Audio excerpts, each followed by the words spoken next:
Bonjour les amis, je suis heureux de vous retrouver une nouvelle fois pour une nouvelle vidéo. Et je vous avais promis le dernier coup qu'on parlerait d'un moteur hybride, donc chose dite, chose faite. Je vais vous montrer un peu moi comment j'ai monté le cylindre avec une cale Bidalo, hein, on va parler de ça. On va parler un petit peu de Salbris vite fait, et puis des moteurs qu'il y aura à venir.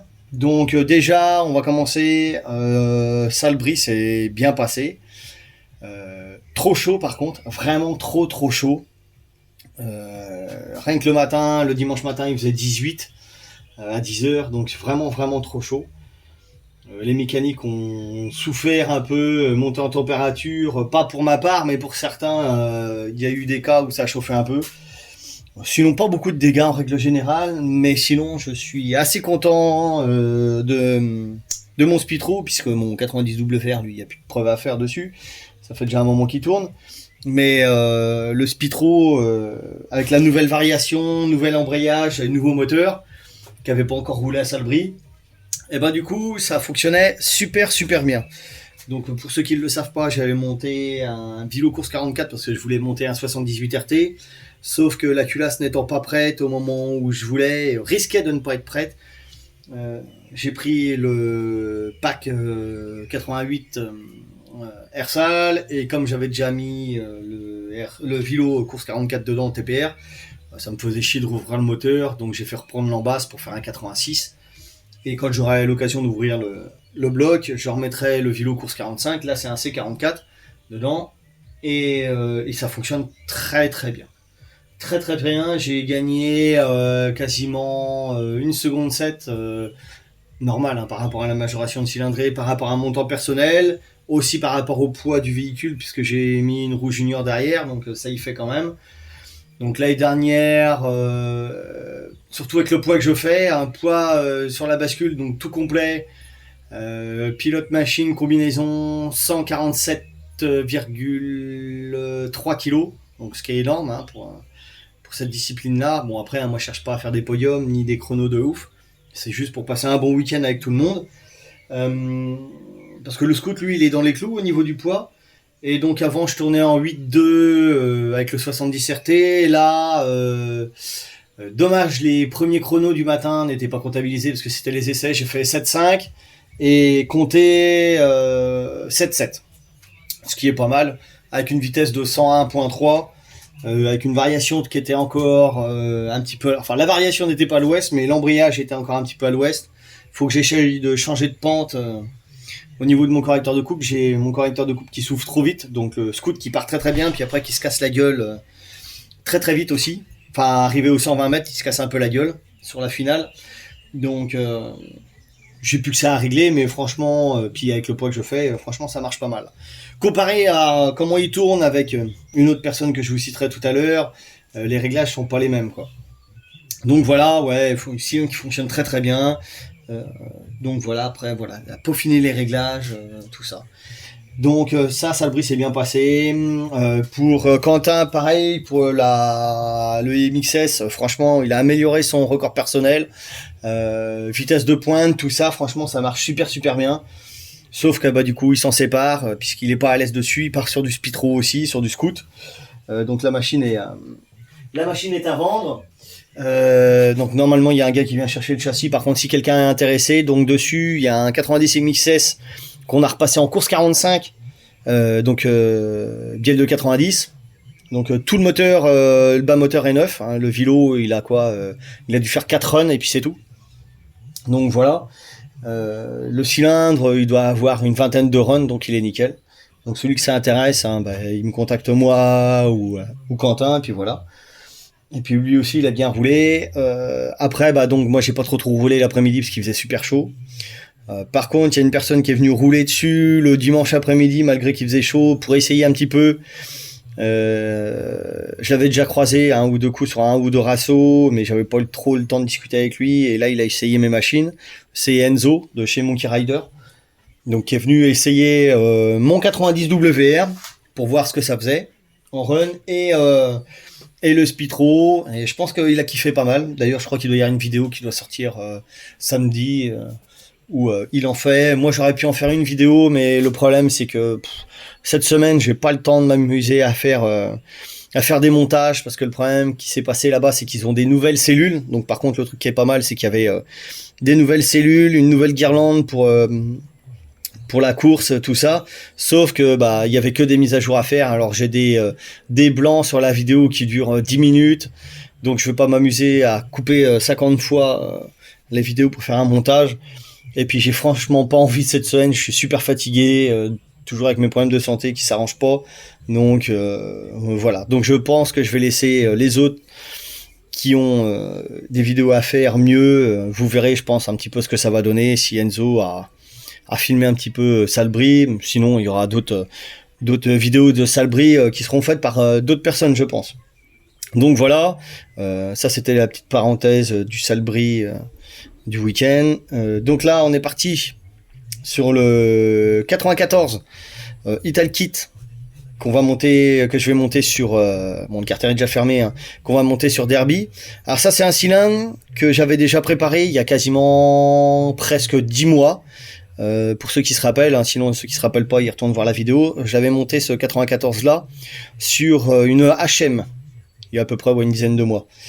Donc il est toujours vivant, hein, le cylindre, il n'y a pas de souci. Il l'a vendu à un gars parce que lui-même veut monter autre chose, il veut passer sur du 90 WR pour essayer. Donc voilà. Donc le gars l'a acheté et il voulait faire un hybride, donc montage à M6 sur Derby. Donc chose que je lui ai faite. Il n'y a plus qu'à finaliser ça en mettant le cylindre. Donc je vais vous expliquer moi ce que j'ai fait. J'ai pas pris de cale à concept. J'ai pris une cale que je possédais déjà. J'ai pris une cale Bidalo que j'ai modifiée. Je vais vous montrer un petit peu les modifs que j'ai fait tout à l'heure. Et ça fonctionne très très bien. Donc pour celui qui veut se monter ça lui-même et qui a pas de cale à concept, parce que je sais que ça part très très très vite et que des fois les délais d'attente sont un petit peu longs. Donc moi je vais vous expliquer comment j'ai fait. Et puis voilà. Donc j'ai pris le 94. Alors je vais vous montrer aussi sur quel cylindre on peut monter ça. On peut monter ça sur du 86 top alu, sur du Ersal aussi, on peut faire cette modif là.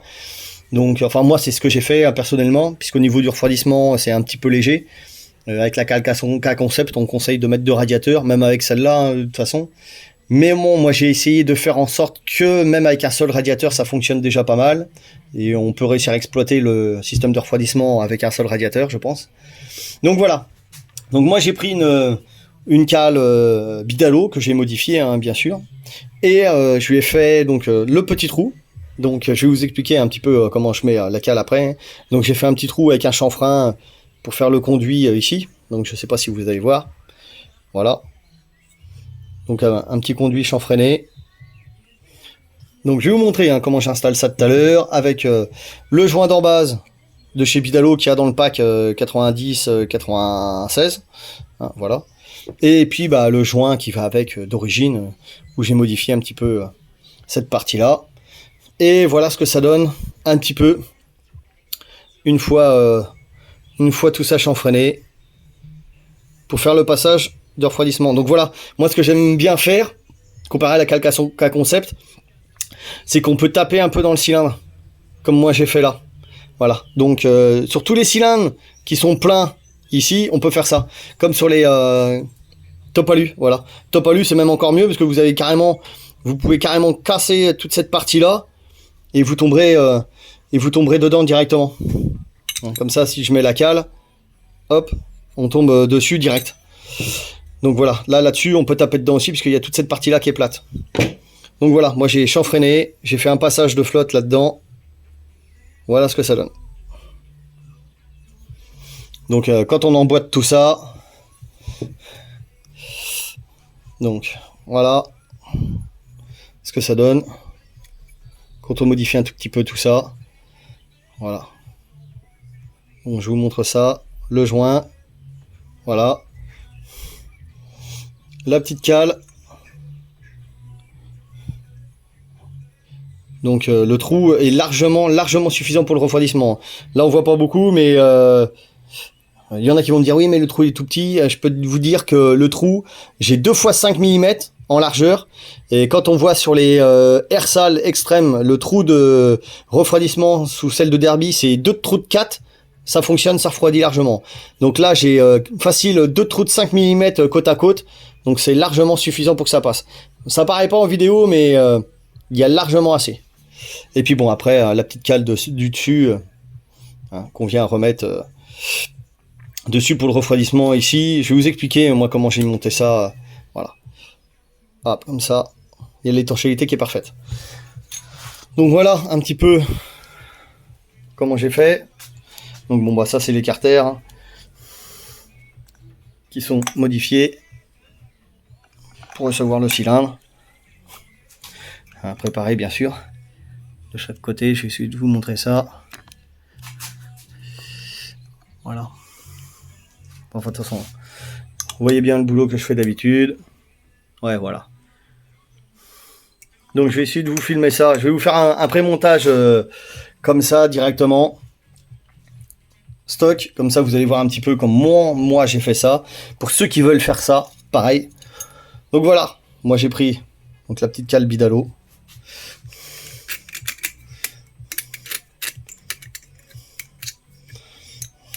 Que j'ai modifié. Hop. Donc voilà, on voit bien que ça atterrit bien comme il faut là. Au niveau du conduit. Voilà, il n'y a pas de souci. Alors ici, on tombe dans le vide. Mais là, ça c'est pas grave, cette partie-là, on s'en fout.